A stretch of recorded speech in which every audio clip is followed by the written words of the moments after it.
Okay, in video 1 I explained about what to expect both physically and emotionally during your journey on the program. They say knowledge is power, so I'd like to share some knowledge, in particular the science behind your metabolism and fat burning. Word of warning though, before I start this clip, it's going to be approximately 10 minutes long, so you may want to pause it now and make yourself a bit of a coffee or tea, or better still, some water. I want to start with a brief history lesson. Blimey, I'm sounding like my old history teacher. Despite fat loss being the #1 goal of most people who enter into a gym, this type of exercise programming is actually a new concept. It just wasn't needed in the past. People were leaner, people moved more. The purpose of an exercise program 20 years ago was to enhance their already active lifestyle. Now, in an almost completely automated, time crunch society, we've had to create exercise programs specifically to induce fat loss. The average person spends more and more time sitting in front of the TV or computer. Despite overwhelming amount of research on aerobic training and exercise for health, none of it has had the goal of fat loss in mind. So now the fitness industry is starting to recognize the need to specifically create fat loss programs. We just don't know where to start. We originally designed fat loss programs by copying what endurance athletes were doing and hoping that somehow the training program of a marathon runner would work for fat loss for an obese lady. Even when we cut it down to 20 minutes 3 times a week, but fat loss was never the goal of an endurance athlete. It was simply a side effect. Then the fitness industry turned to the bodybuilding for ideas. This was the height of bodybuilding for the Physique for Life transformation contests, and we failed again. To take the programs of full-time professional bodybuilders and use them to model fat loss programs for the general population was nonsensical. But we tried. Bodybuilders just happen to be some of the most dedicated and driven people on the planet. I can remember attending a seminar with a national level bodybuilding. He got up 2 hours before his weight training session so that he could do cardio. He brought with him meals in a Heskey type icebox to last the whole weekend, and he consistently had 4 litres of water with him. My point is that it's probably the dedication and discipline that makes their approach work. But without that dedication, how can we translate these programs to the average person? But we're getting closer.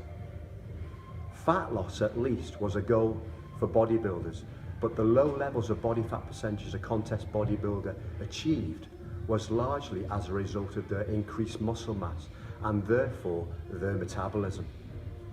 However, it would be naive of us to ignore the impact that steroid use has had on bodybuilding physiques. There is very little information a drug-free general population client training 3 or 4 times a week can take from the program of a drug-using professional bodybuilder and apply that effectively to his or her own efforts. So, how does fat loss work?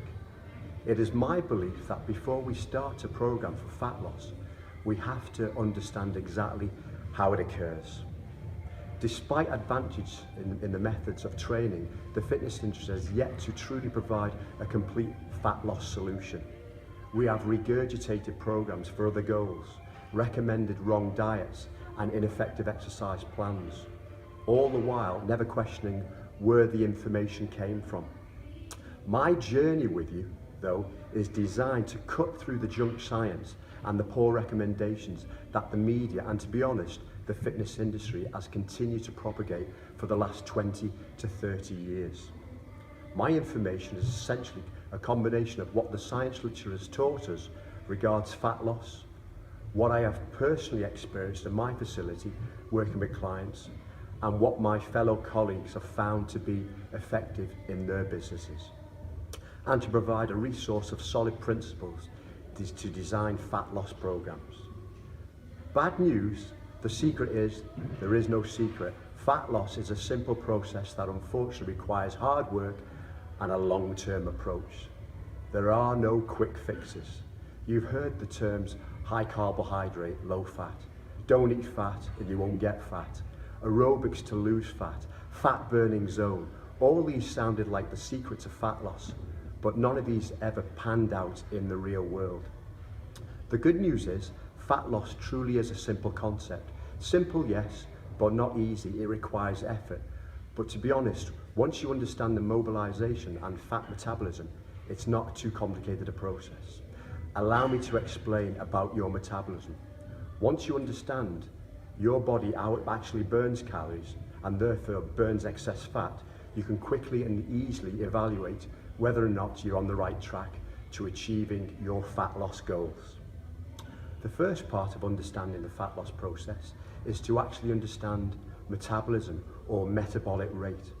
What is metabolism? The big question. We've all heard the phrases, he, she has a slow metabolism, or I have a fast metabolism, usually in reference to how hard it is for you to lose weight or how much food you need to consume. But what is actually meant by the term metabolism? Put simply, your metabolism or metabolic rate is the total energy expenditure of the body. Everything your body does, breathing, heart rate, etc., all require some amount of energy.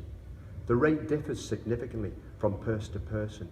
You and your friends can have the same activity levels, diets and weight, but still gain or lose weight at different rates based on differences in metabolism. The process of combining food with oxygen releases the energy needed to function. As already stated, every activity that happens in your body requires some form of energy. The total sum of all these actions is measured in calories.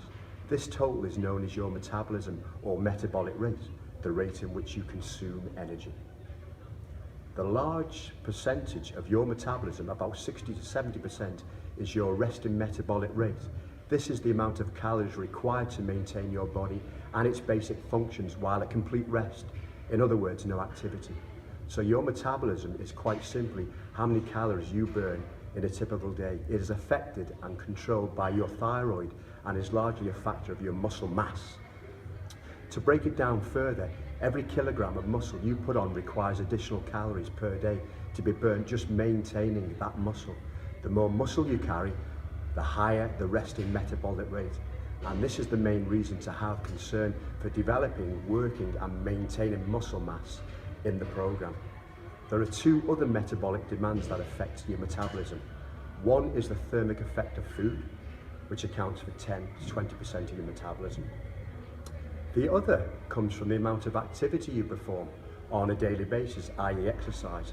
This equates to between 20 and 30% of your metabolism.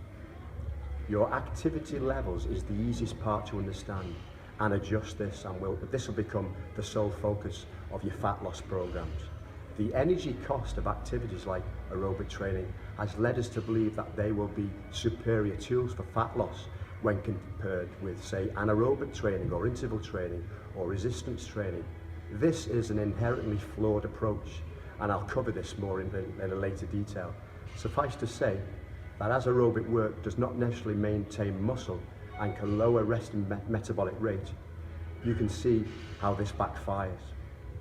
When exercise routines are performed correctly though, we can create a caloric deficit that will require a loss of stored energy, i.e. fat loss.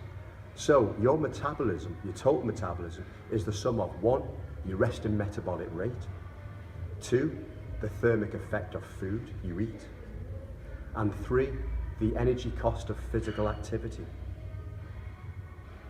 Now, when I explain this to a potential fat loss client, their first instinct is to find out their resting metabolic rate, the amount needed just to survive, and only consume calories for that number, or even below that number. This line of thinking is that all the additional metabolic demands, thermic effect of food and activities, will create a massive deficit so they will lose all the fat on their body extremely rapidly.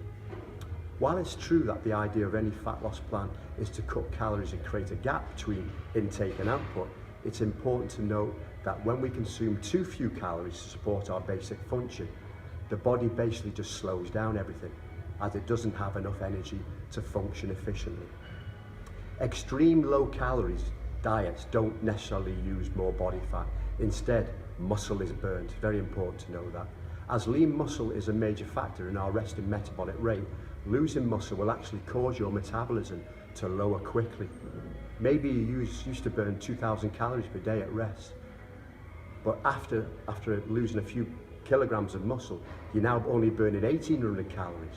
Therefore, it's very easy to now be eating less than ever before and actually gaining weight as there's no longer a deficit.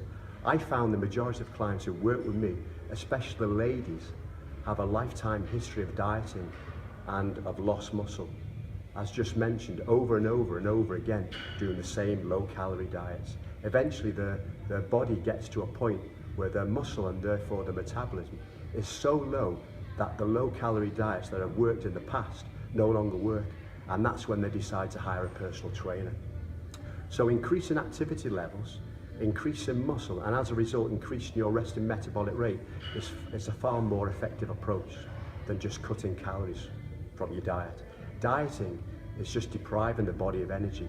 Obviously, that works to an extent, but ramping up the system demands is the more effective way to go. So, a metabolic resistance training program is key, as this only increases calories burned, but it forces your body to have a concern for muscle, meaning that during a caloric deficit, it won't burn up muscle, it will burn fat stores. A concern for maintaining your muscle is the most important factor in changing your body composition. In other words, exercise designed to grow muscle using resistance training is one of the most important factors in a program of exercise designed to change your ratio of body fat to your total body weight. So in summary, my goal when designing your fat loss programs is to increase your metabolic rate to, number one, burn as many calories as possible whilst you're resting. Secondly, burn more calories through the thermic effect of feeding. And lastly, burn more calories through metabolic disturbance, in other words, increasing your activity levels. That's it in a nutshell. Now, give yourself a big pat on the back if you listened all the way through to this video. I know tedious in parts, but it really does set the foundation towards you being successful. Okay, you're ready for the next video. Your journey, the fastest way to achieve results. See you on the other side.